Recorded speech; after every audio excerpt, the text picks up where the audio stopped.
Subscribe and download over 1 million code snippet including this tutorial from codegive.com, link in the description below. Python idle, integrated development and learning environment, is a lightweight, built-in IDE that comes bundled with Python.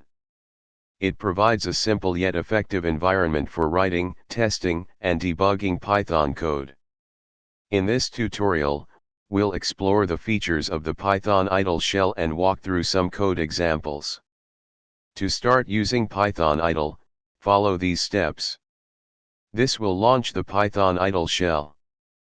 Python idle provides an interactive mode where you can directly enter Python code and see the results immediately. Apart from interactive mode, idle allows you to create and run Python scripts. To create a new script, Python idle has an autocomplete feature that suggests completions as you type. This can be helpful for quickly exploring available modules and functions.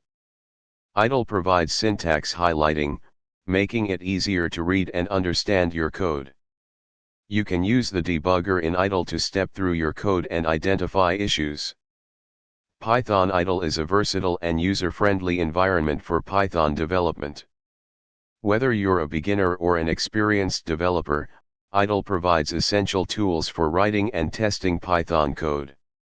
Explore its features and integrate them into your workflow for a smoother development experience. ChatGPT.